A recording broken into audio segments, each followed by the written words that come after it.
നമസ്കാരം. ഹൈറൻ പെൻഷൻ ന്യൂസിൻ്റെ പുതിയൊരു വീഡിയോയിലേക്ക് എല്ലാവർക്കും സ്വാഗതം. എല്ലാവിധ പെൻഷൻ അറിയിപ്പുകൾക്ക് വേണ്ടി നമ്മുടെ ചാനൽ സബ്സ്ക്രൈബ് ചെയ്യാനും ലൈക്ക് ചെയ്യാനും മറക്കരുത്. ഓണത്തിന് മുന്നോടിയായി നൽകി എന്ന് പറഞ്ഞ 3200 രൂപ, അതോടൊപ്പം തന്നെ മഞ്ഞ കാർഡ് ഉടമകൾക്ക് കിറ്റ് വിതരണം ആരംഭിക്കാൻ പോവുകയാണ്. സാധാരണക്കാർക്ക് ആശ്വാസകരമായ പ്രഖ്യാപനങ്ങളാണ് സർക്കാർ അറിയിച്ചിട്ടുള്ളത്. നിലവിൽ 1600 രൂപ എല്ലാ മാസവും പെൻഷനായി ലഭിക്കുന്നുണ്ട്. ഈ മാർച്ച് മാസം മുതൽ ആനുകൂല്യങ്ങൾ എത്തുന്നുമുണ്ട് പോലും. 5 മാസത്തെ പെൻഷൻ കുടിശ്ശികയെ രക്ഷിക്കുന്നുണ്ട്.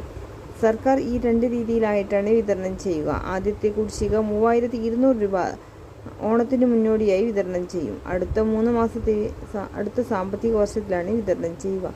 അക്കൗണ്ടുകളിലേക്കും കൈകളിലേക്കുമാണ് വന്നു ചേരുക. സാധാരണക്കാർക്ക് വളരെ ആശ്വാസകരമായ വാർത്തയാണ്. മസ്റ്ററിംഗ് പോലെ ബന്ധപ്പെട്ട രേഖകൾ സമർപ്പിക്കേണ്ട ആളുകൾ എന്തായാലും സമർപ്പിക്കേണ്ടതാണ്. ഇത്രയും കാര്യങ്ങൾ മാത്രം നമ്മൾ ശ്രദ്ധിച്ചാൽ മതി. 2 മാസത്തെ 3200 രൂപ വിതരണം ചെയ്യാൻ സർക്കാരിന് 1800 കോടി രൂപയാണ് സർക്കാരിന് കണ്ടെത്തേണ്ടത്. ആവശ്യമില്ലാത്ത എല്ലാ ചെലവുകളും ചുരുക്കിയാണ് ഇപ്പോൾ പ്രധാനമായി എല്ലാ പദ്ധതികളും നിർത്തിവെച്ച് ക്ഷേമ പെൻഷൻ വിതരണം ചെയ്യാനാണ് തീരുമാനം. അതിനുള്ള ക്രമീകരണം തുടങ്ങുകയാണ്. ഏറ്റവും പുതിയ റിപ്പോർട്ടുകളാണ് ഇപ്പോൾ പുറത്തു വന്നിട്ടുള്ളത്. മഞ്ഞക്കാർഡിലുള്ള നിറത്തിലുള്ള റേഷൻ കാർഡ് ഉടമകൾക്ക് കിറ്റ് വിതരണമുണ്ട്.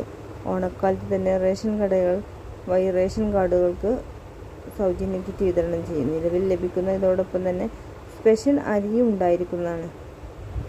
പെൻഷൻ മസ്റ്ററിംഗ് സെപ്റ്റംബർ 30 വരെ നിർദ്ദേശിച്ചിട്ടുണ്ട്. മസ്റ്ററിംഗ് പെട്ടെന്ന് ചെയ്യാത്തവർ പെട്ടെന്ന് തന്നെ അക്ഷയ കേന്ദ്രത്തിൽ പോയി ചെയ്യേണ്ടതാണ്.